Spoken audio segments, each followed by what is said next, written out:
ఆదేశం మేరకు, ఎందుకంటే మేము వ్యక్తిగతంగా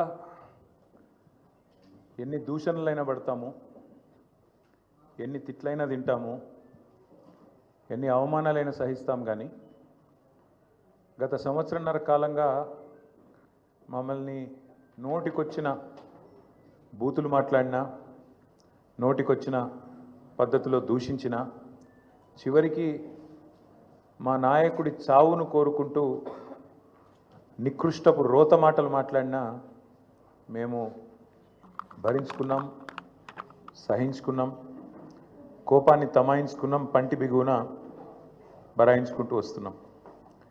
వ్యక్తులుగా మమ్మల్ని అందరినీ, ఇక్కడ కూర్చున్న వాళ్ళందరినీ ఎన్ని తిట్టినా పడతాం. శాసనసభలో కానీ బయట కానీ ఎంత రోత మాటలు మాట్లాడినా పడ్డాము, పడతాం. కానీ వేల మంది త్యాగాలతో, దశాబ్దాల పోరాటాల ఫలితంగా, అందులో ముఖ్యంగా ఏ రాజకీయ పార్టీ అందులో లేని నాడు, ఆనాడు టీఎన్జిఓలు అమోస్ గారి నేతృత్వంలో, ఇంకా అంతకంటే ముందు బుద్ధిజీవుల నేతృత్వంలో రాజకీయ నాయకులు కనీసం ఆనాడు మేలుకోకముందే మేలుకొని విద్యార్థులు, ఉద్యోగ సంఘాల నాయకులు పోరాటానికి శ్రీకారం చుట్టి అల్టిమేట్గా కేసీఆర్ గారి నాయకత్వంలో అమరుల త్యాగాల ఫలితంగా ప్రజల ఆశీర్వాదంతో సాధించిన తెలంగాణ రాష్ట్రాన్ని అవమానించే విధంగా, ఈ రాష్ట్ర భవిష్యత్తుకు ఒక శాపం పెట్టే విధంగా నిన్న ముఖ్యమంత్రి రేవంత్ రెడ్డి మాట్లాడిన దారుణమైన మాటలు ఏవైతున్నాయో అని చూసిన తర్వాత ఆరోగ్యం బాగాలేకపోయినా, ఇంకోటి బాగాలేకపోయినా, ఏదేమైనా సరే ఖచ్చితంగా నువ్వు పోవాల్సిందే, మాట్లాడాల్సిందే. పార్టీ తరఫున పార్టీగా మనం చెప్పాలి మన వాదన, పార్టీగా మనం చెప్పాలి తెలంగాణ ప్రజలకు కొన్ని వాస్తవాలు అని మా అధ్యక్షులు, తెలంగాణ తొలి ముఖ్యమంత్రి కేసీఆర్ గారి ఆదేశం మేరకు ఇవాళ మనందరం ఇక్కడ కూర్చుని ఉన్నాం. నిజంగా నిన్న రేవంత్ రెడ్డి గారు మాట్లాడిన మాటలు చూస్తే స్వతంత్ర భారతదేశ చరిత్రలోనే అత్యంత అసమర్థుడు, ఒక చేతగానివాడు, ఒక పనికిరాని దక్షత లేని పాలకుడు ఇంకొకరు లేరు ఈ దేశంలో అనేది మాత్రం తేలిపోయింది. అట్లాగే ఇంకోటి కూడా తేలిపోయింది. ఏవైతే వీళ్ళు ఒక 420 హామీలతో అభయ హస్తం అనే పేరు మీద ఇచ్చిన మేనిఫెస్టో, అందులో సబ్బండ వర్గాలకు కలిపి 420 హామీలు ఏవైతే ఇచ్చిండ్రో, కాంగ్రెస్ మేనిఫెస్టో ఈ శతాబ్దపు అతిపెద్ద మోసం అనేది కూడా తేలిపోయింది. అట్లాగే కేసీఆర్ గారు చిలుకకు చెప్పినట్టు చెప్పిండ్రు తెలంగాణ సమాజానికి. ఢిల్లీ పార్టీలను నమ్మితే 60 ఏళ్ళు గోసపడ్డం, మళ్ళా మోసపోతే ఢిల్లీ పార్టీల చేతుల్లా మళ్ళా గోసపడతాం, మళ్ళీ ఆగమవుతాం అని చిలుకకు చెప్పినట్టు 100 సభలు మాట్లాడితే ప్రతి సభలో తెలంగాణ సమాజానికి ఒక అన్నగా, ఒక సోదరుడిగా, ఒక తండ్రిగా వారు చెప్పడం జరిగింది.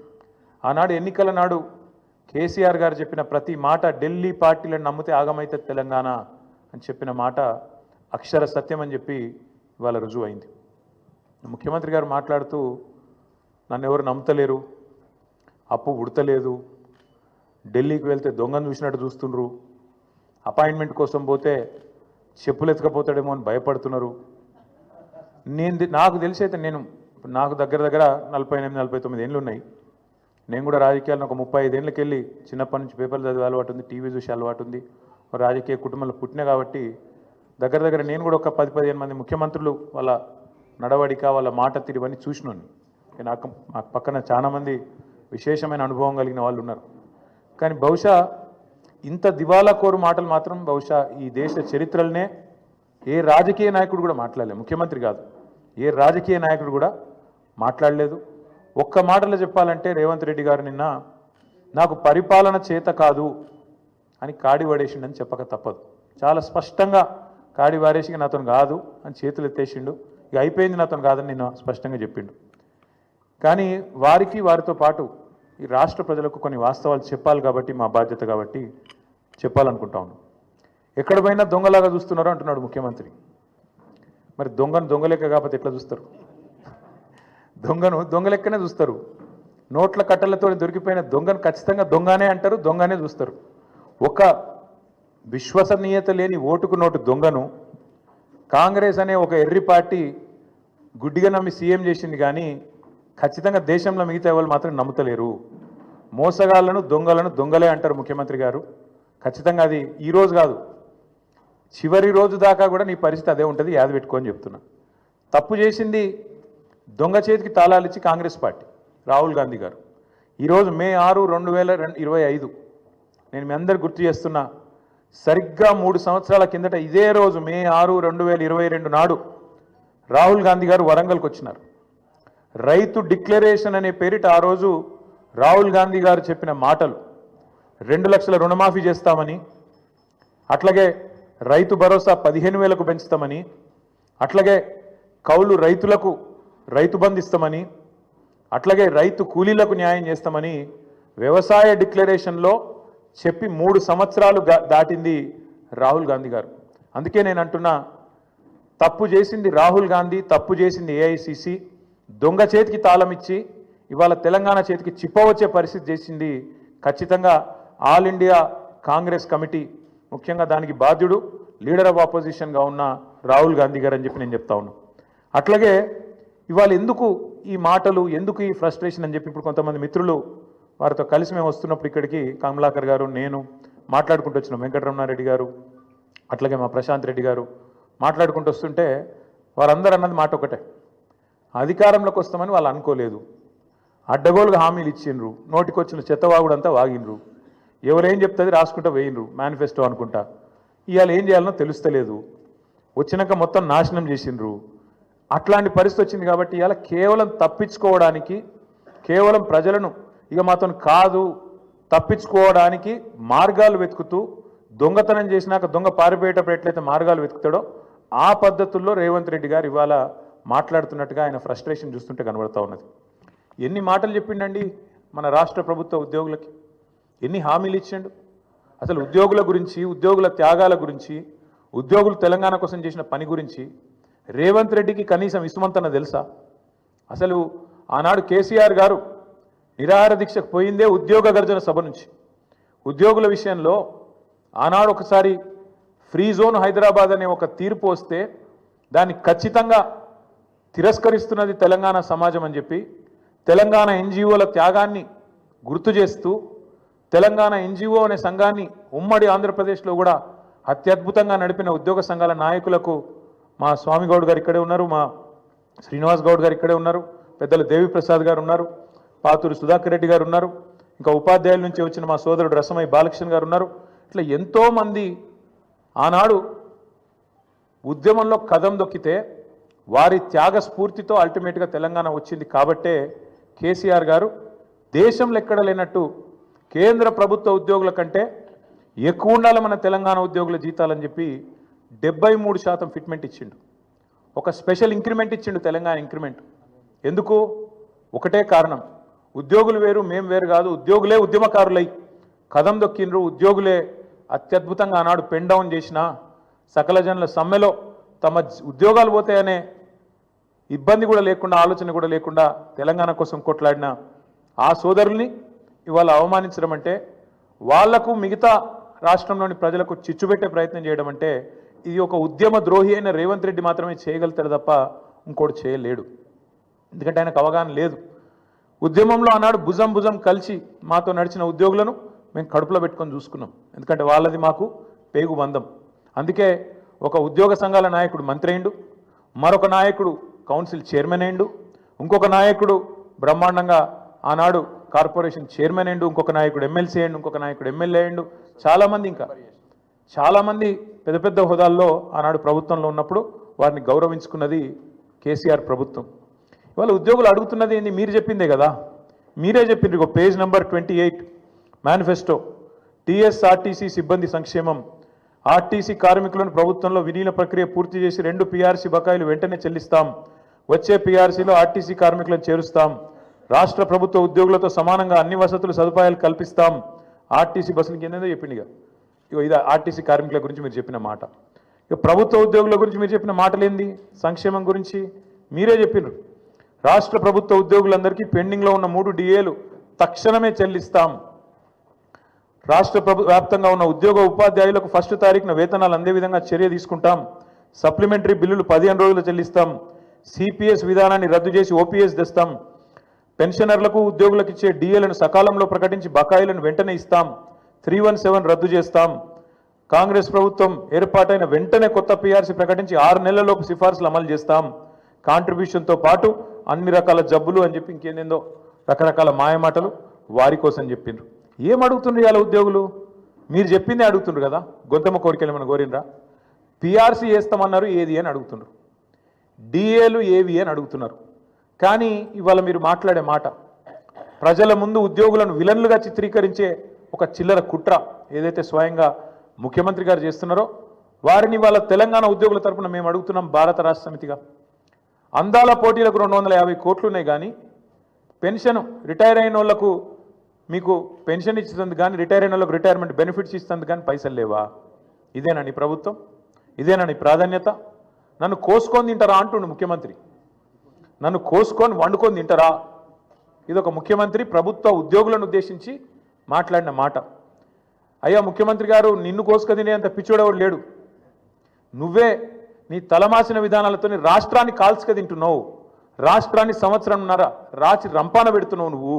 ఇది వాస్తవం. ఇలా రాష్ట్ర ప్రజలు ఒక మౌలికమైన ప్రశ్న అడుగుతున్నారు. కేసీఆర్ ఉన్నప్పుడు కరెంట్ ఎందుకు మంచిగా ఉండే, ఇప్పుడు మంచిగా ఎందుకు లేదు? కేసీఆర్ ఉన్నప్పుడు మంచినీళ్ళు ఎందుకు మంచిగా వస్తుండే, ఇప్పుడు ఎందుకు వస్తలేవు? ఎండాకాలం రాగానే మళ్ళీ ఆగం ఎందుకు అవుతుంది? మళ్ళీ బిందెలు పట్టుకొని రోడ్డు మీదకి ఎందుకు పోవాలి? కేసీఆర్ ఉన్నప్పుడు రైతు బంధు పడుతుండే, ఇప్పుడు ఎందుకు పడతలేదు? కేసీఆర్ ఉన్నప్పుడు టైంకు పెన్షన్లు వస్తుండే, ఇప్పుడు 2 నెలలు ఎందుకు ఎగ్గొడుతుండు? కేసీఆర్ ఉన్నప్పుడు చెప్పిన ప్రతి పని చేస్తుండే, ఇప్పుడు ఎందుకు చేయలేకపోతున్నాడు? కేసీఆర్ ఉన్నప్పుడు రాష్ట్రం రయ్యమని పురోగమనంలో ముంగటికి పోయింది, ఇప్పుడు ఎందుకు తిరోగమనంలో పోతుంది, ఎందుకు వెనక పోతుంది అని అడుగుతున్నారు. సమాధానం ఉందా నీకాడ? ఎందుకు అంటే నీకు చేతనైతలేదు, నీ కాంగ్రెస్ పార్టీకి చేతనైతలేదు. కేసీఆర్ ఉన్నప్పుడు బీఆర్ఎస్ పాలనలో రాష్ట్రం దేశానికి రోల్ మోడల్ అవుతుంది, ఎట్లా కాంగ్రెస్ పాలనలో దివాలా ఎందుకు తీస్తున్నది? కారణం ఒకటే, ఇది నాయకత్వ లోపం. మీ కాంగ్రెస్ పార్టీ పెట్టిన శాపం తెలంగాణకు. మార్పు పేరుతో మీరు చేసిన దుర్మార్గం ఇది. అందుకే మేమనేది, ఏ ముఖ్యమంత్రి కూడా భారతదేశ చరిత్రలో ఈ 78 ఏళ్లలో తాను పరిపాలిస్తున్న రాష్ట్రానికి నీ శాపాలు పెట్టినోడైతే వాడు లేడు. ఎయిడ్స్ పేషెంట్ అంటివి, క్యాన్సర్ పేషెంట్ అంటివి, ఆఖరికి నిన్న దివాలా తీసింది మనకు అప్పు ఉడతలేదు అని చెప్పి అట్లా మాట్లాడుతీవి. అందుకే నీ దివాలా కోరు మాటలు, నీ ఇంటలెక్చువల్ బ్యాంక్రప్సీ, నీ ప్రభుత్వం యొక్క దివాలా కోరు విధానాలే వాళ్ళ రాష్ట్రం పాలిట శాపాలుగా మారినాయి. సీఎం అనేటోడు ఒక తండ్రి లాంటోడు. సంపద పెంచాలే రాష్ట్రం మొత్తానికి, ముఖ్యంగా పేదలకు, బలహీన వర్గాలకు, ఎవరికైతే టానిక్ అవసరం పడుతుందో, ఎవరికైతే కొంత మరి ప్రభుత్వం వైపు నుంచి చేయూత అవసరం పడుతుందో వాళ్ళని ఆదుకోవడమే ఒక ప్రభుత్వ పెద్ద, ఒక రాష్ట్రానికి పెద్ద లాంటి వాడు చేయాల్సిన పని. కానీ నువ్వేం చేస్తున్నావు? దివాలా తీసిపోయినాం, దరిద్రంలో ఉన్నాం, కొట్టుకపోతున్నాం, పోతున్నాం. అందుకే కొన్ని వాస్తవాలు ప్రజలకు చెప్పాలి. వాస్తవాలు ఏంటి? ఏ రాష్ట్రానికైనా ఏ ప్రభుత్వానికైనా ఆస్తులు అప్పులు వారసత్వంగా వస్తాయి. ఇప్పుడు మేము 2014లో ప్రజల దయతో, ప్రజల ఆశీర్వాదంతో ఆనాడు కేసీఆర్ గారు ముఖ్యమంత్రి అయినారు. ముఖ్యమంత్రి అయినప్పుడు కేసీఆర్ గారికి మాత్రం వీళ్ళు కాంగ్రెస్ వాళ్ళు మాకు అప్పచెప్పినప్పుడు రూపాయి అప్పు లేకుండా, రూపాయి ఆస్తి లేకుండా ఇచ్చిండ్రా? అప్పులు ఇచ్చిండ్రు, ఆస్తులు కూడా ఇచ్చిండ్రు. అప్పులు ఇచ్చినారు, ఆస్తులు కూడా ఇచ్చినారు. ఆ రోజు 2014 లెక్క తీసుకుంటే, 2014 లెక్క తీసుకుంటే ఇది ప్రభుత్వం యొక్క లెక్క, నా లెక్క కాదు, ప్రభుత్వం యొక్క లెక్క. 2014లో మొత్తం రాష్ట్రం యొక్క ఆదాయం సంవత్సరానికి మొత్తం రెవెన్యూ రిసీట్స్ తీసుకుంటే 51,000 కోట్లు, అంటే నెలకు 4,215 కోట్లు. మేము దిగిపోయిన నాడు రాష్ట్రం యొక్క ఆదాయం టోటల్ రెవెన్యూ రిసీట్స్ 2,16,567 కోట్లు. అంటే మేము దిగిపోయేటప్పుడు నెలకు 18,000 కోట్లు. మరి కేసీఆర్ గద్దెనెక్కినాడు నెలకు 4,215 కోట్లు, 253 కోట్లు. కేసీఆర్ గద్దె దిగిపోయినాడు నెలకు 18,000 చిల్లర కోట్లు. మరి పెరగలేదా? రాష్ట్రం యొక్క ఆదాయం పెరగలేదా? మేము పెరిగిన ఆదాయంతో కూడిన రాష్ట్రాన్ని నీకు ఇయ్యలేదా? ఇది వాస్తవం కాదా? 2014-15లో ఆనాడు కేసీఆర్ గారు ముఖ్యమంత్రి అయిన రాజు మీరు కాంగ్రెస్ వాళ్ళు మాకు ఇచ్చినప్పుడు రాష్ట్రం యొక్క సర్ప్లస్ ఎంత అంటే 369 కోట్లు. రెవెన్యూ సర్ప్లస్ ఆనాడు 369 కోట్లు. మేము దిగిపోయినాడు 2023-24లో మీకు అప్పజెప్పినాడు మళ్ళీ 4,882 కోట్లు. మీరు ఇచ్చినాడు 369 కోట్లు ఉంటే మిగులు, మేము ఇచ్చినాడు మళ్ళీ వాపస్ మీకు 4,882 కోట్లు. దీని సోర్సు ఇది సిఏజీ లెక్క, నా లెక్క కాదు, బీఆర్ఎస్ పార్టీ లెక్క కాదు, కాకి లెక్క కాదు, కాగు లెక్క. అట్లే అప్పులు తీసుకుంటే అప్పుల గురించి కూడా చెప్తా. మళ్ళా అప్పులు తీసుకున్నా ఆ రోజుకి ఈ రోజుకి మొత్తం లెక్క వివరంగా చెప్తా. అట్లే ఇంకా ఎంత కడుతున్నారు, మిత్తి ఎంత కడుతున్నారు, ఏదెంత కడుతున్నారు, ఇవన్నీ ఒక్క నిమిషం మర్చిపోతే వాస్తవం ఏంటంటే ఇది నేను 2020లో బయట పెట్టిన లెక్క. 2020లో ఆనాడు మంత్రిగా నేను తెలంగాణ అనే ఒక రాష్ట్రం భారతదేశాన్ని సాదుతున్న రాష్ట్రాల్లో ఒకటి, జాతి నిర్మాణానికి దోహదపడుతున్న రాష్ట్రాల్లో ఒకటి. మన రాష్ట్రం నుంచి మనం గత 6 ఏళ్లలో 2014 నుంచి 2020 నవంబర్ 1 నాడు పెట్టిన ట్వీట్ ఇది. 2,72,926 కోట్లు అంటే దాదాపు 2,73,000 కోట్లు పన్నుల రూపంలో తెలంగాణ నుంచి మనం కేంద్రానికి కడితే కేంద్రం నుంచి మనకు వచ్చింది కేవలం 1,40,000 కోట్లు అని చెప్పి లెక్కలతో సహా అధికారికంగా ఒక మంత్రిగా ఆ రోజు నేను పెట్టిన లెక్క ఇది బయటికి. అంటే దేశాన్ని సాదుతున్న రాష్ట్రాల్లో, దేశంలో ఉండే ఇతర వెనుకబడ్డ ప్రాంతాలకు మరి ఇతోధికంగా సహాయం చేస్తున్న రాష్ట్రాల్లో తెలంగాణ ఒకటి అని చెప్పడానికి ఈ లెక్క చెప్తా ఉన్నా. గవర్నమెంట్ అనేది ఒక కంటిన్యూస్ ఇన్స్టిట్యూషన్. ఇంతకుముందు కిరణ్ కుమార్ రెడ్డి గారి నుంచి కేసీఆర్ గారు ముఖ్యమంత్రి అయినారు, ఆ తర్వాత ఇప్పుడు రేవంత్ రెడ్డి గారు అయినారు, రేపు ఇంకెవరో అవుతారు. అట్లే గవర్నమెంట్ ఒకరి నుంచి ఒకరికి అధికారం బదలాయింపు జరిగినప్పుడు ఖచ్చితంగా ఆస్తులు వస్తాయి, అప్పులు వస్తాయి, కంటిన్యూస్ ప్రాసెస్. కాబట్టి ఇవన్నీ కూడా సహజంగా జరగాల్సిందే. కానీ ప్రతి ప్రభుత్వం కూడా ఉన్న ఆస్తులు ఎంత, అప్పులు ఎంత, మన వనరులు ఎంత, మన పరిస్థితి ఏంది, మన ఎట్లా సంపద సృష్టించవచ్చు, ఏం చేయొచ్చు, మన విజన్ ఏంది ఆలోచించుకొని నిర్మాణాత్మక చర్యలు కార్యక్రమాలు తీసుకొని ముంగటికి పోతుంది. కాంగ్రెస్ ప్రభుత్వం కూడా అట్లే చేస్తుందని మేము ఆశించినాం, ప్రజలు కూడా ఆశించినారు. ఇవాళ ఎంత దుర్మార్గం అండి, ఇష్టం వచ్చిన లెక్కలు చెప్తారు. ఎంత అన్యాయం అంటే శ్వేతపత్రం అని మొదలుపెట్టినారు. అధికారంలోకి వచ్చిన మొదటి 2 వారాల్లోనే శ్వేతపత్రం అని అబద్ధాల జాతర మొదలుపెట్టినారు. మొదలుపెట్టుడే 6 లక్షల కోట్లు అప్పయిందని మొదలు పెడతాడు. ఇవాళ ముఖ్యమంత్రి గారు మరి ఎన్నిసార్లు మారుస్తారో ఆ అంకె కూడా మాకు కూడా అర్థమవుతలేదు. మొదలుపెట్టినప్పుడు డిసెంబర్ 2023లో 6 లక్షల చిల్లర కోట్ల అప్పు అని చెప్పిండు కేసీఆర్ గారు చేసింది. ఇవాళ చెప్తున్నాడు నిన్న 8,29,000 కోట్లట. ఈ సంఖ్య రోజు రోజుకు మారుతూనే ఉంటుందా? సర్కార్ నడుపుతుండ్రా, సర్కస్ నడుపుతుండ్రా, ఏం నడుపుతున్నారు మీరు? 6 లక్షల కోట్లని చెప్పింది మీరే, మళ్ళీ ఇవాళ 8,29,000 కోట్లను అబద్ధం చెప్తుంది మీరే. అసలు వాస్తవం ఏంది? 4,17,000 కోట్లు మాత్రమే టీఆర్ఎస్ బీఆర్ఎస్ ప్రభుత్వం చేసిన అప్పు. 10 ఏళ్ల కాలంలో సంవత్సరానికి మేము చేసిన అప్పు కేవలం 40,000 కోట్లు మాత్రమే. దాని గురించి వివరంగా ఉంది, చెప్పమంటే చెప్తాను. కానీ మీరు ఎక్కువ తక్కువ చెప్తే కూడా మళ్ళీ మీరు వేస్తారో ఏరో. కానీ ఒకటి మాత్రం వాస్తవం, ప్రభుత్వమే ఇచ్చిన లెక్కలు, నేను చెప్పేది నా లెక్క కాదు, వాళ్ళు ఇచ్చిన శ్వేతపత్రం ప్రకారమే, సోషియో ఎకనామిక్ అవుట్లుక్ ప్రకారమే రాష్ట్ర ప్రభుత్వం మాత్రమే చెల్లించే అప్పు, రాష్ట్ర ప్రభుత్వం స్వయంగా చెల్లించే అప్పు 1,15,599 కోట్లు మాత్రమే. 5% వెరీ లో రిస్క్ కింద ఇచ్చిన అప్పు మరొకటి 89,569 కోట్లు ఉంది. దీనికి ప్రభుత్వం గ్యారంటీ ఇస్తుంది కానీ కార్పొరేషన్ వాళ్ళే కట్టుకుంటారు, వెరీ లో రిస్క్. అందుకోసమే అది మొత్తం తీసుకుంటే కూడా 4,478 కోట్లు మాత్రమే. ఇక ఇట్లా చెప్పుకుంటూ పోతే అల్టిమేట్గా బీఆర్ఎస్ ప్రభుత్వం ఆనాడు మొత్తం 10 ఏళ్ల కాలంలో చేసిన అప్పు మొత్తం తీసుకుంటే పూర్తి స్థాయిలో కేవలం 4,17,000 కోట్లు మాత్రమే. అంటే సంవత్సరానికి 41,000 కోట్లు మాత్రమే. మరి నేను అడుగుతా ఉన్న రేవంత్ రెడ్డి గారిని, మీరు దయచేసి చెప్పండి, మీరు 4,000 కోట్ల రూపాయల నెలసరి ఆదాయంతో మాకప్ప చెప్తే తిరిగి మేము మీకు 18,000 కోట్లతో అప్పచెప్తే 2023 డిసెంబర్లో, నిన్న ముఖ్యమంత్రి గారు 2025 ఏప్రిల్లో ఏం మాట్లాడుతున్నాడు? మేలో 18,000 కోట్లే వస్తుంది అంటున్నాడు. మేము అప్పచెప్పినాడు 23 డిసెంబర్లో 18,000 కోట్లతో అప్పచెప్పినాం. ఇవాళ నువ్వు 25 మేలో నిలబడి మళ్ళీ 18,000 కోట్లని చెప్తున్నావు. మరి 16-17 నెలల నుంచి నువ్వేం చేస్తున్నావు, నీ ప్రభుత్వం ఏం చేస్తుంది, ఎందుకు ఆదాయం పెంచలేకపోయింది?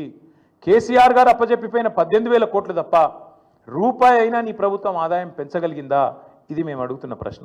ఇంకొక మాట కూడా మీకు చెప్పాలి, ఎన్ని అబద్ధాలు చెప్తాడు ఈ ముఖ్యమంత్రి అంటే, ఒకరోజు అంటాడు 7,000 కోట్ల అప్పు మితి కడుతున్నా అంటాడు, ఇంకో రోజు 6,500 కోట్లు కడుతున్నా అంటాడు.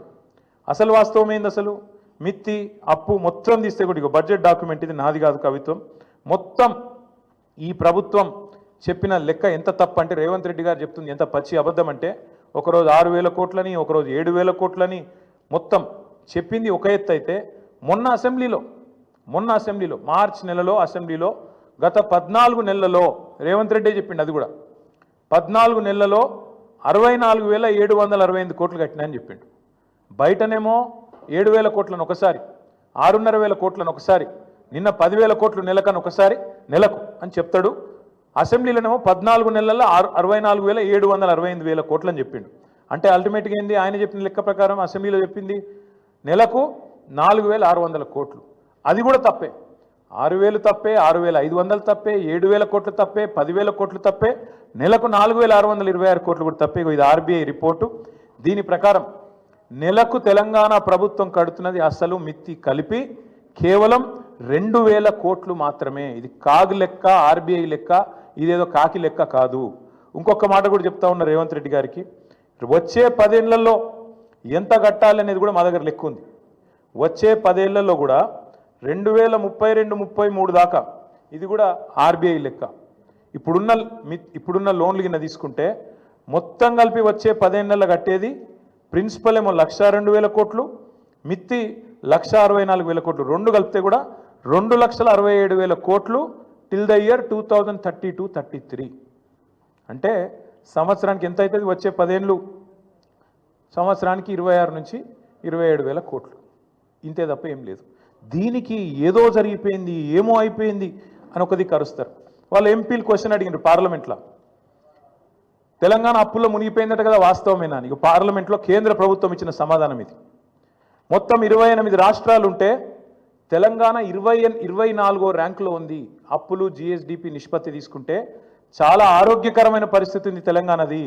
24th ర్యాంక్ తెలంగాణదని చెప్పి కేంద్ర ప్రభుత్వం స్వయంగా పార్లమెంట్లో ఇచ్చిన లిఖితపూర్వకమైన సమాధానం. మరి ఎవరు అబద్ధం చెప్తున్నారు, ఎవరు నిజం చెప్తున్నారు? దయచేసి ప్రజలు కూడా ఆలోచించాలని మేము కోరుతా ఉన్నాం.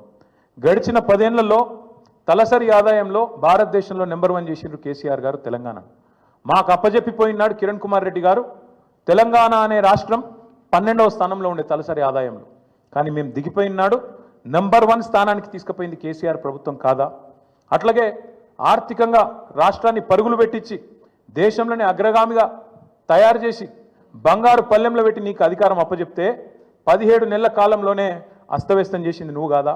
అస్తవ్యస్తం చేసినావని ఉత్తగానే అంటలేను నేను. ఒక్క చిన్న ఎగ్జాంపుల్ మీకు చెప్తా. స్టాంప్స్ అండ్ రిజిస్ట్రేషన్ 4 ప్రధానమైన ఆదాయ వనరులు ఉంటాయి ఒక రాష్ట్ర ప్రభుత్వానికి. సొంత పన్నుల రూపంలో వచ్చే ఆదాయం తీసుకుంటే 4 హెడ్స్ ఉంటాయి.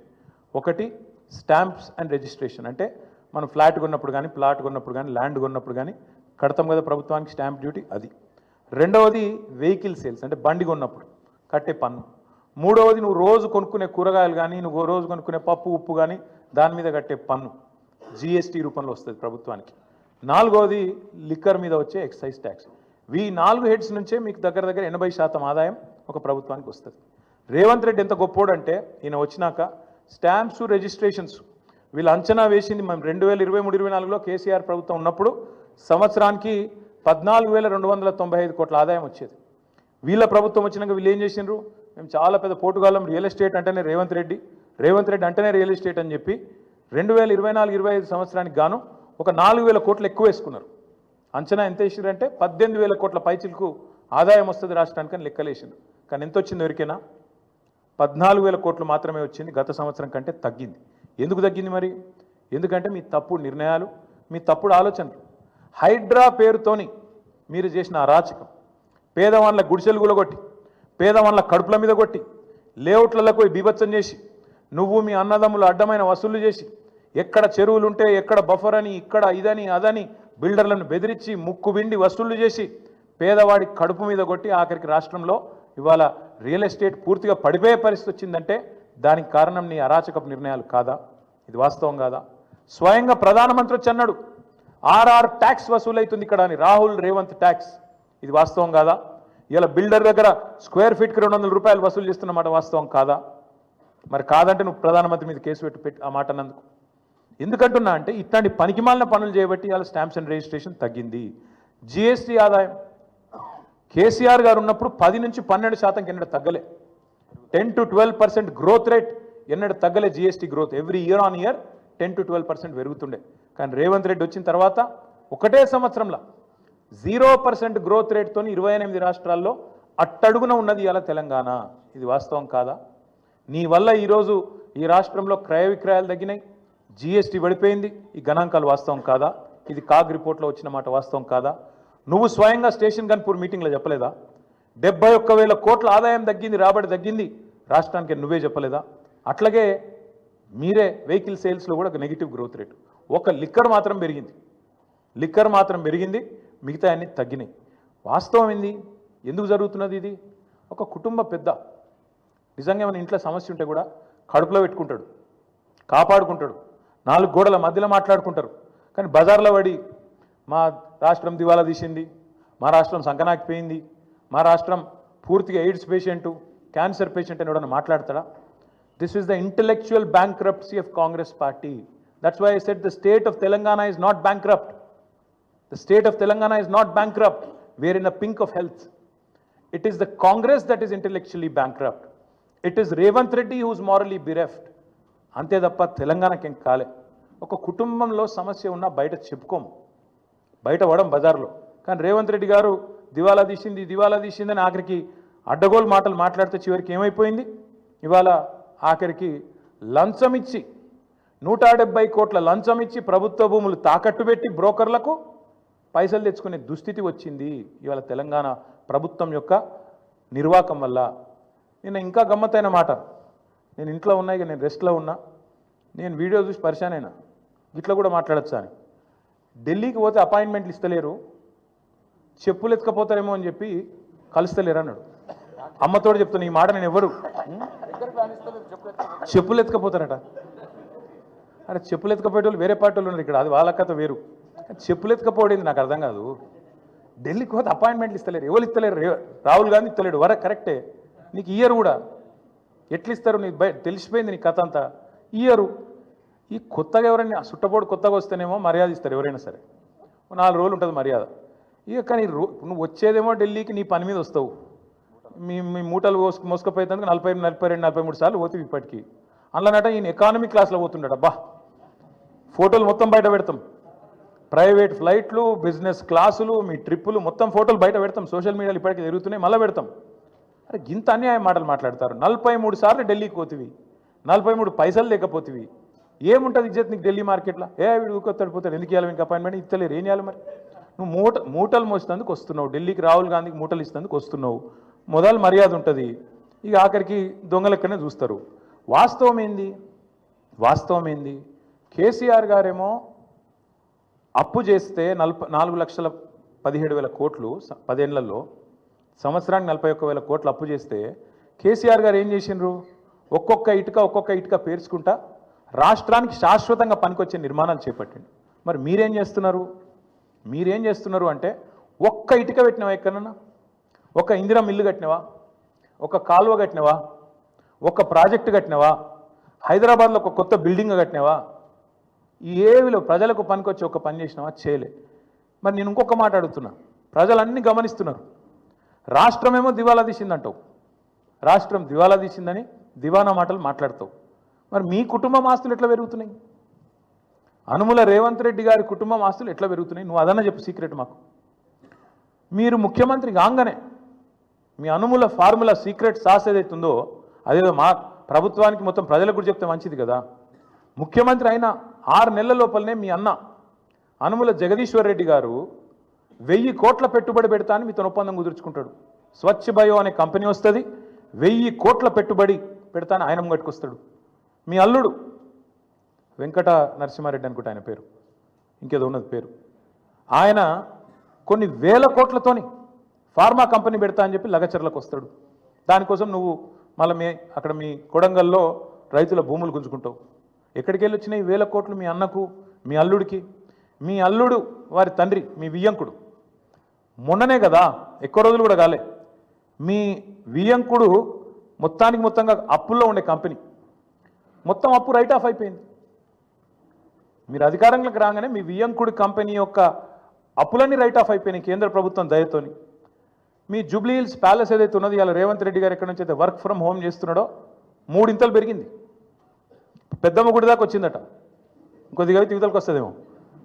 2000 ఎకరాలు కొన్నాడు 4th సిటీ దగ్గర. మొత్తం వెల్దండ నుంచి మొదలు పెడితే 4th సిటీ దాకా 2000 ఎకరాలు వీళ్ళ బినామీలు, వీళ్ళ కుటుంబ ఆస్తులు పెరిగినాయి. 10 లక్షలు కూడా పెట్టుబడి లేని నీ బామ్మర్ది సృజన్ రెడ్డి 1137 కోట్ల కాంట్రాక్ట్ వచ్చింది. నీ అల్లుడు ఆస్తి పెరుగుతుంది, నీ బామ్మర్ది ఆస్తి పెరుగుతుంది, నీ కొండలరెడ్డి ఆస్తి పెరుగుతుంది, తిరుపతి రెడ్డి ఆస్తి పెరుగుతుంది, నీ వియంకున అప్పులు రైట్ ఆఫ్ అవుతాయి, నీ ఇల్లు 3 ఇంతలు పెరుగుతుంది. కానీ రాష్ట్రం మాత్రం సంకనాకిపోతుంది, దివాలా అయిపోతుంది. ఎట్లయితుంది మరి ఇది? అందుకే మేము అంటున్నాం, ఈ సీక్రెట్ ఏందో చెప్పండి మాకు కూడా, రాష్ట్రానికి చెప్పండి. మీ అన్నదమ్ములు, మీ కుటుంబ సభ్యులు, వాళ్ళ అప్పులు, వాళ్ళ ఆస్తుల గురించి కూడా చెప్పు. ఎట్లా పెడుతున్నారు సడన్గా పెట్టుబడులు పెద్ద ఎత్తున? అవి కూడా బయట పెట్టు. తెలంగాణ ఆస్తులు తగ్గుతున్నాయి ఎట్లా, అనుముల కుటుంబం ఆస్తులు పెరుగుతున్నాయి ఎట్లా ఖచ్చితంగా చెప్పాలి. కేసీఆర్ గారు తెచ్చిండు, ఎస్ 4,17,000 కోట్ల అప్పు తెచ్చిండు. ఏం చేసిండు కేసీఆర్? ఒక కాళేశ్వరం కట్టిండు, శాశ్వతంగా తెలంగాణకు కల్పతరువు లాంటి ప్రాజెక్టు కట్టి తెలంగాణను పంజాబ్ కంటే హర్యానా కంటే ముంగట నిలబెట్టిండు. వరి ధాన్యం ఉత్పత్తిలో నంబర్ 1 చేసిండు భారతదేశంలో కేసీఆర్. 90% పాలమూరు వలసల జిల్లాగా పేరుపడ్డ పాలమూరు రంగారెడ్డి ఎత్తిపోతల పథకాన్ని 90% పూర్తి చేసి ఒక పంపు కూడా ఆన్ చేసి మీ చేతుల్లో పెట్టిండు. 17 నెలలైంది, ఆ మిగతా 10% కూడా పూర్తి చేయలేని అసమర్థుడివి నువ్వు. కేసీఆర్ గారు అప్పు చేసిండు, కానీ ఇంటింటికి నల్లా పెట్టి నీళ్ళు ఇచ్చిండు. దగ్గర 30,000 కోట్లతోనే ఆ ప్రాజెక్టు పూర్తి చేసిండు. నువ్వు కనీసం ఆ ప్రాజెక్టును నడపలేకపోతున్నావు. ఎస్ కేసీఆర్ అప్పు చేసిండు. దేనికోసం చేసిండు? 1,00,000 కోట్లు పెట్టి తెలంగాణ ఏదైతే విద్యుత్ లోటుతోని ఆగమాగమైతుండేనో ఆ విద్యుత్ లోటుతో ఆగమాగమైన తెలంగాణను ఇలా 24 గంటల వెలుగు జిలుగుల తెలంగాణగా కేసీఆర్ గారు మార్చిండు. కేసీఆర్ గారు అప్పు చేసిండు. రైతు బంధు అనే పథకం పెట్టి రైతుల ఖాతాల్లో 70 లక్షల మంది రైతుల ఖాతాల్లో 73,000 కోట్ల రూపాయలు వాళ్ళ ఖాతాలు వేసిండు. కేసీఆర్ అప్పు చేసిండు. 29,000 కోట్ల రైతుల అప్పు తీర్చిండు. కేసీఆర్ అప్పు చేసిండు. 24 గంటల ఉచిత కరెంటు రైతులకు ఇచ్చి 60,000 కోట్ల వాళ్ళ భారాన్ని తాను తీసుకున్నాడు. ఎస్ కేసీఆర్ అప్పు చేసిండు. హైదరాబాద్లో 36 ఫ్లైఓవర్లు కట్టిండు. కేసీఆర్ అప్పు చేసిండు. హైదరాబాద్ మెట్రో మొదటి దశ పూర్తి చేసిండు. కేసీఆర్ అప్పు చేసిండు. ఒక అఖండమైన సెక్రటేరియట్ కట్టిండు, శాశ్వతంగా తెలంగాణ ప్రజల ఆస్తి. ఒక అద్భుతమైన 125 అడుగుల ఎత్తైన డాక్టర్ బాబాసాహెబ్ విగ్రహం పెట్టిండు. కేసీఆర్ అప్పు చేసిండు. తెలంగాణ అమరులకు అమరజ్యోతి అద్భుతమైన ఒక స్తూపాన్ని నిర్మాణం చేసిండు. కేసీఆర్ అప్పు చేసిండు. 32 మెడికల్ కాలేజీలు పెట్టిండు. 32 నర్సింగ్ కాలేజీలు పెట్టిండు. కేసీఆర్ అప్పు చేసిండు. 1022 గురుకుల పాఠశాలలు పెట్టిండు. కేసీఆర్ అప్పు చేసిండు. ఊరూరికి రైతు వేదిక కట్టిండు. ఊరూరికి నర్సరీ పెట్టిండు. ఊరూరికి డంపింగ్ యార్డ్ కట్టిండు. వైకుంఠ ధామం కట్టిండు. ప్రకృతి వనం కట్టిండు. నువ్వు పీకింది ఏంది చెప్పు. కలెక్టరేట్లు కూడా కట్టిండు. 32 జిల్లాలు కట్టిండు. నువ్వేం చేసినావు? 1,70,000 కోట్ల. నేను చెప్పమంటే ఇంకో గంట చెప్తా కేసీఆర్ ఏం చేసిండు. మీరేం చేశారు? నువ్వు రోజు కూర్చొని అందాల పోటీలు రివ్యూ చేస్తున్న పోలీస్ కమాండ్ కంట్రోల్ సెంటర్ కూడా కేసీఆరే కట్టిండు. నువ్వేం చేసినావు? ఈ 17 నెలల్లో ఒక్క రూపాయితో ఒక్క ఇటుక పెట్టి నువ్వు తెచ్చిన 1,70,000 కోట్ల అప్పుతోని ఒక్క మంచి పని ఏమైనా చేసినావా చెప్పు. అందుకే మేము అంటున్నాం. ఇంకా విచిత్రమైన మాట నిన్న నేను ఎకానమీ క్లాస్లో పోతున్నా. నేను చాలా పద్ధతిగా ఉంటున్నా. 18 గంటలు పని చేస్తున్నా. నన్ను కోసుక తింటరా అయింది. కోసుక తింటేందుకు ఏమైనా కోతాబరి మామిడికాయ అయింది నాకు అర్థం కాదు. నన్ను కోసుక తింటారా అర్థం కాని విషయం. విచిత్రం ఏంటంటే 43 సార్లు వేయిండు. ఒక ముఖ్యమంత్రి అంటాడు తుత్తనే పోతాడా? గడపార లెక్క పోడు కదా. ఆయన ఎంబడ 100 మాగదులు, సిబ్బంది, మన్ను మశానం, ఆయన ఇంకా బ్రోకర్లు, వాళ్ళు వీళ్ళు మస్తు మంది పోతారు. 17 నెలల్లో 43 సార్లు నువ్వు ఢిల్లీకి ఎక్కే విమానం దిగే విమానం తెచ్చిందైతే ఏం లేదు. పెట్టిన ఖర్చు ఎంత? శ్వేతపత్రం విడుదల చేయి. 17 నెలల్లో నీ మంత్రులు నల్గొండకు పోయితే గిరికెళ్ళి 100 కిలోమీటర్లు పోయితే కూడా షేర్ ఆటో వాడినట్టు వాడుతారు హెలికాప్టర్ని. చూస్తలేరా మీరు? కొట్టుకుంటారు. ఇంకా భువనగిరి పోతాను, ఎమ్మెల్యేల బర్త్డేలకు హెలికాప్టర్లో పోతాను. వీళ్ళట చాలా పద్ధతిగా నడుపుతున్నారు. షేర్ ఆటో కంటే అధ్వానంగా వాడుతారు వాస్తవంగా అయితే. హెలికాప్టర్ ఉంటే తప్ప హైదరాబాద్ దాటిపోమంటుండే ఒక్కొక్క మంత్రి. ఈ ఎకానమీ క్లాస్ అంటాడు ముఖ్యమంత్రి. నువ్వు ఎక్కే విమానం దిగే విమానం మేము చూస్తలేమా?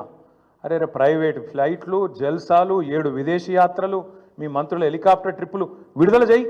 శ్వేతపత్రం విడుదల చేయి. అందుకే అంటున్నాం, అక్కసు వెళ్ళగక్కిన ముఖ్యమంత్రి గారు ప్రభుత్వ ఉద్యోగుల మీద. వాస్తవం ఏంది? ఉద్యోగుల వల్ల దివాలా తీసిందని చెప్పి ఇలా నువ్వు దిక్కుమాలిన ప్రచారం చేస్తున్నావు. కష్టపడుతున్న ఉద్యోగస్తులను అవమానించే ప్రయత్నం చేస్తున్నావు. వాళ్ళ కోరికలు గొంతమ్మ కోరికలు అంటున్నావు. నువ్వే కదా చెప్పింది. డిఏలు ఇస్తా అని చెప్పింది నువ్వు. పిఆర్సీ వేస్తా అని చెప్పింది నువ్వు. కానీ ఇవాళ అడ్డమైన మాటలు మాట్లాడుతుంది నువ్వు. రాష్ట్రంలో ప్రభుత్వ ఉద్యోగుల కష్టంతో ప్రజల కష్టంతో వచ్చిన ఆదాయాన్ని వస్తే ఆదాయమేమో నీ ఖాతాలు వేసుకుంటావు, ఢిల్లీకి మూటలు పంపుతావు, కానీ ఉద్యోగులను మాత్రం ప్రజల దృష్టిలో చులకన చేసే ప్రయత్నం ఏదైతే చేస్తున్నావో చాలా చాలా దారుణం. ఇది ఉద్యోగ సంఘాలు కూడా ఈ దుర్మార్గపు ముఖ్యమంత్రి యొక్క ఆలోచన విధానాన్ని అర్థం చేసుకోవాలని చెప్పి కూడా నేను కోరుతా ఉన్నా.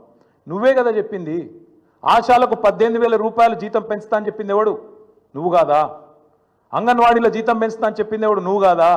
అదే ఆశా సోదరిమణులు మా ఆడబిడ్డలు వచ్చి హైదరాబాద్లో ధర్నాలు చేస్తే చీరలు చింపి కొడతారు, చీరలు గుంజుకుంటా చింపుకుంటా దుశ్శాసన పర్వాన్ని సెక్రటేరియట్ ముందు ఆవిష్కరించింది నువ్వు కాదా రేవంత్ రెడ్డి గారు? ఇంతకంటే చిల్లర ముఖ్యమంత్రి ఎవడన్నా ఉంటాడా? అందుకే అంటున్నా, ముఖ్యమంత్రి గారు ఉద్యోగులు జీతాలు అడగొద్దు, ఆర్టీసీ కార్మికులు అపాయింటెడ్ డే అడగద్దు, ఆశాలు జీతం పెంచమని మీరు ఇచ్చిన మాట యాద్ చేయొద్దు, ప్రజలు మీరు ఇచ్చిన 6 గ్యారంటీలు అడగద్దు, 420 హామీలు అడగద్దు. నువ్వే అన్నావు కదా అన్నాడు, కేసీఆర్ లీటర్కు 30 రూపాయలు వేసుకపోతుండు పెట్రోల్ డీజిల్ లాంటివి. ఇప్పుడు అంటున్నాడు రేవంత్ రెడ్డి గారు నిన్న 200 రూపాయలు చేస్తారట పెట్రోల్. విన్నారో లేదో మరి మీరు? 200 చేస్తారట ఇప్పుడు. అందుకే నేను అంటున్నా, ధరలు పెంచుడు కాదు, బుర్ర పెంచుకో, సంపద పెంచి ఆలోచన చెయ్యి, అంతేగాని అడ్డమైన మాటలు కాదు. With great power comes great responsibility. ఒక పెద్ద హోదా వచ్చినప్పుడు ఆ హోదాకు తగ్గే విధంగా ప్రవర్తించే సంస్కారం ఉండాలి, వ్యక్తిత్వం ఉండాలి. ప్రతిపక్ష నాయకుడిని, తెలంగాణ తొలి ముఖ్యమంత్రిని, తెలంగాణ తెచ్చిన నాయకుడిని పట్టుకొని ఆయన సావు నిరంతరం కోరుకుంటావు. నువ్వు ముఖ్యమంత్రివా? ఇంతకంటే హీనమైన మనిషి ఉంటాడు ఇంకోడు? ఎన్నిసార్లు అన్నావు ఇప్పటికీ? ఆ పెద్ద మనిషిని పట్టుకొని 71 ఏళ్ళ పెద్ద మనిషిని పట్టుకొని నోటికి వచ్చినట్టు నీకు సిగ్గు సంస్కారం ఏమైనా ఉందా? ఇలా ఉద్యోగుల మీద పడ్డావు. ఏ ఉద్యోగులైతే అదే కేసీఆర్ ఎంబడ నడిచినరో ఆ ఉద్యోగులను, ఆ ఉపాధ్యాయులను చిన్నగా చేసి చూపెట్టే దిక్కుమాలిన ప్రయత్నం ఏదైతే చేస్తున్నావో, అందుకే నేను అడుగుతా ఉన్నా, నీ కోసం, నీ పార్టీ కోసం, నీ అవసరాల కోసం ఉద్యోగులను మోసం చేయకు. నాకైతే ఏమనిపిస్తుందంటే చివరిగా ఈ ముఖ్యమంత్రి గారి ప్రవర్తన చూస్తుంటే ఆ పాట పెట్టిండు ఎలక్షన్లప్పుడు, ఆనాటి రోజులు తెస్తాడు రేవంత్ అన్న అని. నిజంగానే తెస్తాడు ఆనాటి రోజులు. ఆనాటి రోజులు అంటే ఇక రేపో మాపో ముఖ్యమంత్రి గారు అందరు కలిసి ప్రెస్ మీట్ పెడతారు. ఇక రాష్ట్ర ఆర్థిక పరిస్థితి బాగలేదు, మా పరిస్థితి అసలే బాగలేదు, కాబట్టి ఇక పెండింగ్ డిఏలు కాదు, రిటైర్మెంట్ బెనిఫిట్లు కొత్తవి కాదు, పిఆర్సీ కాదు, మీకు 73% కేసీఆర్ ఏదైతే జీతం పెంచిండో అది వాపస్ ఇయ్యండి, జర రికవరీ యాక్ట్ కింద తీసుకుంటాం, వెనుకకు వాపస్ ఇవ్వండి, మళ్ళీ పాత రోజులకు పోదాం, ఆనాటి రోజులకు పోదాం, 2014 నాటి రోజులకని గ్యారంటీ అంటాడు. 2000 పెన్షన్ ఏదైతే ముసలిలో కేసీఆర్ ఇచ్చిండో ఇక లాభం లేదు, ఆనాటి రోజులకు పోదాం, 200 పెన్షన్ కోదామని చెప్పి అవి కూడా వాపస్ తీసుకుంటాడు. అట్లాగే ఇదివరకున్న పరిస్థితి ఏదైతే ఉన్నదో, వృద్ధులు, వితంతువులు, ఒంటరి మహిళలు పెన్షన్లు వాపస్ ఇవ్వండి, బీడీ కార్మికులు అనే పరిస్థితి వస్తుంది. ఆఖరికి ఏమంటాడు, ఇక ప్రభుత్వం నడపాలంటే నాతో అయితలేదు, ఇక చందాలు వేసుకుని నడపాలి, తలా ఇంత చందా ఇయ్యండి, ఇస్తే మేము నడుపుతా ప్రభుత్వం, ఇక లేకపోతే అది కూడా నాతో అయితలేదు అని చెప్పి ఎత్తేస్తాడు. అందుకే మా నాయకుడు కేసీఆర్ గారు చెప్పిండ్రు, మొదటి రోజే చెప్పిండు, చిన్న వయసులో అవకాశం వచ్చింది, మంచిగా నడుపు.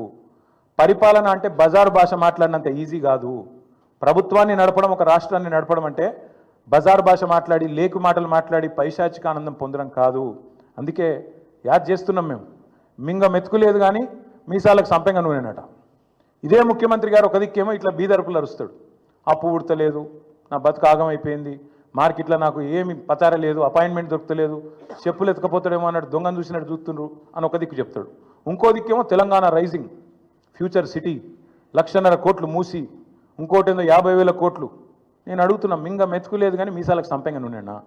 420 హామీలు ఇచ్చినావు, ఒక్క హామీ అమలు చేసేందుకు పైసలు లేవు, ముసలోళ్ళకు పెన్షన్లు ఇచ్చేందుకు పైసలు లేవు, ఆడపిల్లలకు నెలకు 2,500 అంటివి దానికి పైసలు లేవు, స్కూటీలు అంటివి పైసలు లేవు, తులం బంగారం పైసలు లేవు, రైతు బంధుకు పైసలు లేవు, దేనికి లేవు, కానీ 1,50,000 కోట్ల సోకులకు మాత్రం ఉన్నాయంట. అందుకే ప్రజలు అడుగుతున్నారు, ఖచ్చితంగా ప్రజల తరఫున మేము అడుగుతున్నాం, వదిలిపెట్టం. ఎట్టి పరిస్థితుల్లో ఈ ముఖ్యమంత్రి గారు నిన్న చేసిన మాటలకు ఒకవేళ నిజంగానే పరిపాలన చేత కాకపోతే తప్పుకో, రాజీనామా పెట్టు, నాతో అయితలేదు, ఢిల్లీకి మూటలు పంపుడు, ఇక్కడ మేనేజ్ చేసుడు, నాతో అయితలేదు, ఇక నేను చేతులు ఎత్తేస్తున్నా, నేను కూడా ఐపీ డిక్లేర్ చేస్తున్నా అని వెళ్ళిపో. అంతేగాని రోజు తెలంగాణ రాష్ట్రాన్ని తిడతా ఉంటే మాత్రం ఇక్కడ దాకా ఉపేక్షించడం ఇక మాత్రం ఊరుకోము. కేసీఆర్ గారిని కూడా ఇంకా ఈ చివరిసారి చెప్తున్నా, ముఖ్యమంత్రి గారు, కేసీఆర్ గారిని ఇప్పటిదాకా ఎన్ని మాటలన్నా పడ్డం, ఇక్కడ నుంచి కేసీఆర్ గారిని నువ్వు వ్యక్తిగతంగా దూషిస్తే మాత్రం నీ నాలిక చీరేసే రోజు కూడా వస్తుంది, తప్పకుండా యాది పెట్టుకో. ఎవడు 100 సంవత్సరాల కోసం పుట్టలేదు, ఎవడు 1000 సంవత్సరాలు ఉండడు. పక్కా చెప్తున్నాం, ముమ్మాడికి మళ్ళీ అధికారంలోకి వచ్చేది బీఆర్ఎస్ఏ. నువ్వు చేసిన నీ దిక్కుమాలిన పరిపాలన వల్ల అతలాకుతలమైన రాష్ట్రాన్ని మళ్ళా గాడిన పెట్టే సత్తా ఉన్న నాయకుడు కేసీఆర్ గారు మాత్రమే. అందుకే వాళ్ళ రాష్ట్ర ప్రజలు నీకు చేత కాకపోతే క్షమాపణ చెప్పు, అడ్డమైన హామీలు ఇచ్చినందుకు క్షమాపణ చెప్పి తప్పుకో, అంతేగాని రాష్ట్రాన్ని నిందించడం, దూషించడం మానుకోవాలని చెప్పి ఈ అసమర్థ ముఖ్యమంత్రికి చెబుతూ, మిత్రులకు ఏమన్నా ప్రశ్నలు ఉంటే అడగండి, లేదంటే we can conclude. Thank you. అన్నా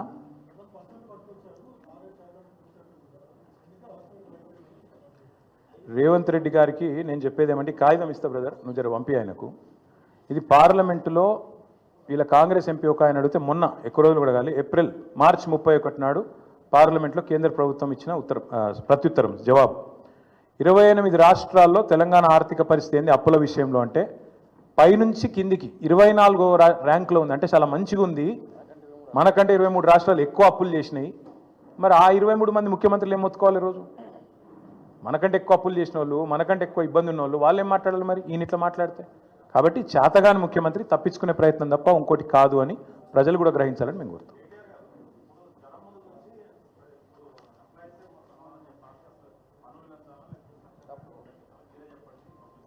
మేము ఒకటే చెప్తున్నాం బ్రదర్, మరి ఇవన్నీ హామీలు ఇచ్చే ముందు చేయాలి ఆలోచనలు. ఆ రోజు ఏమన్నారు ఇదే ముఖ్యమంత్రి గారు, డిప్యూటీ సీఎం గారు అన్నాడు, మీకు మరి ఇన్ని హామీలు ఇస్తున్నారు, అడ్డగోలు మాటలు చెప్తున్నారు, ఎట్లా చేస్తారని అడిగితే, మాకు చాలా తెలివి ఉంది, మా పార్టీకి 125 సంవత్సరాల చరిత్ర ఉంది, దేశంలోనే ధనిక రాష్ట్రం తెలంగాణ, కాబట్టి ఉద్యోగులే చేస్తాం, పేదవాళ్ళే చేస్తాం, అన్నీ చేస్తాం, సబ్కే లియే సబ్ కుచ్ కరేంగే, అందరికీ అన్నీ.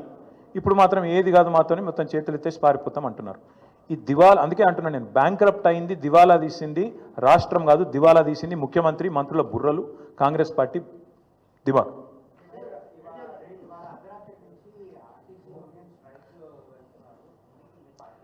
బాధ్యత గల్ల ప్రతిపక్షంగా మేమైతే ఎవరు సమ్మె చేయాలని కోరుకోం, ఎందుకంటే అది పద్ధతి కాదు. మేము బాధ్యత గల ప్రతిపక్షాలు, బాధ్యత గల ప్రతిపక్ష పార్టీగా మేము ఉద్యోగులు సమ్మె చేయాలని కోరుకోము, ఆర్టీసీ సోదరులు కూడా సమ్మె చేయాలని కోరుకోము.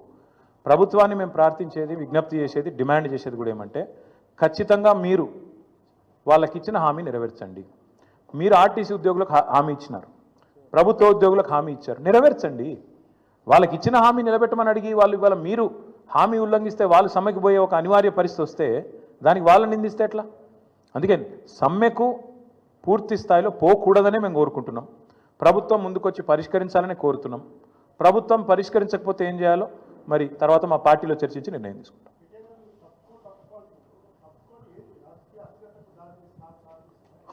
ఇప్పుడు బాగా స్థిరంగా ఉందా రాజకీయం? రేవంత్ రెడ్డి వచ్చినాక ఏది స్థిరంగా ఉంది బ్రదర్? ఆయన కుర్చీ కూడా స్థిరంగా లేదు నిజంగా చెప్పానంటే. అందుకే 43 సార్లు ఢిల్లీకి ఎక్కే విమానం, దిగే విమానం. ఈ రాష్ట్రంలో ఇప్పుడున్న పరిస్థితి ఏంటంటే, ఏ మనిషి కూడా ఈ రాష్ట్రంలో ప్రస్తుతం సంతోషంగా లేడు. పోనీ రేవంత్ రెడ్డి అయినా సంతోషంగా ఉన్నాడు అంటే నేను ఆయన ఫ్రస్ట్రేషన్ అంటే మాకు డౌట్ వస్తుంది. ఆయన నిజంగా ఆయనలో ఒక అపరిస్థితుడు ఉన్నాడు. నేను అసెంబ్లీలో కూడా చెప్పిన, మళ్ళీ కూడా చెప్తా ఉన్నా. ఒక రాము ఉన్నాడు, ఒక రెమో ఉన్నాడు. ఒకడు అట్లా మాట్లాడతాడు, ఒకడు ఇట్లా మాట్లాడతాడు. ఒకడేమో అప్పు ఉడతలేదు అంటాడు, ఇంకోటేమో 1,70,000 కోట్ల అప్పు చేసిండు, నెలకు 10,000 కోట్ల అప్పు చేస్తున్నాడు. అందుకే ఎవరు కరెక్టో మాకు అర్థమవుతలేదు. మరి ముఖ్యమంత్రి గారు 18 గంటలు పని చేయబట్టి నేను ఆయన మాట్లాడుతుంటే నాకు ఆశ్చర్యం అనిపించింది. పేపర్లో చూస్తే కానీ తెలియలేదట ఆయనకు సమరం డిక్లేర్ చేసిర్రు అని. ఉద్యోగులు యుద్ధం ప్రకటించినది పేపర్ చూసేదాకా ముఖ్యమంత్రికి తెలియలేదట. మరి 18 గంటలు పనిచేసే ముఖ్యమంత్రికి ఆయన కింద పనిచేసే ప్రభుత్వ ఉద్యోగులలో ఉండే అసంతృప్తి తెలియదా? లేకపోతే ఆయన కింద పనిచేసే ప్రభుత్వ ఉద్యోగులకు ఇచ్చిన హామీలు మర్చిపోయిందా? ప్రభుత్వ ఉద్యోగుల సమ్మె విషయం కానీ, వాళ్ళు చేసే పోరాటం విషయం కానీ పేపర్ చదివితే కానీ తెలియని వ్యక్తికి ముఖ్యమంత్రిగా ఉండే అర్హత ఉందా? నేను అందుకే అడుగుతా ఉన్నా. Thank you. ఎన్నికలకు ముందు సరిగ్గా 2022 తుమ్మల నాగేశ్వరరావు గారు అడగాల్సింది ప్రజలనో ప్రతిపక్షాలనో కాదు, వాళ్ళ నాయకుడు రాహుల్ గాంధీ గారు మే 6, 2022 నాడు వరంగల్లో కిసాన్ డిక్లరేషన్ పేరిట ఇచ్చిన హామీలు అమలు చేయాలని కోరుతున్నాం మేము. ఒకవేళ రాహుల్ గాంధీ చెప్పిన మాట తప్పు, రాహుల్ గాంధీకి రాజకీయం చేత కాదు, రాహుల్ గాంధీ ప్రజలను మోసం చేయడానికి ఇవన్నీ చెప్పింది అనుకుంటే తుమ్మల నాగేశ్వరరావు గారు తేల్చుకోవాల్సింది రాష్ట్ర వ్యవసాయ మంత్రి గారు, వాళ్ళ నాయకుడు రాహుల్ గాంధీ గారితో తప్ప మాతో కాదు. Thank you. Yes, sir.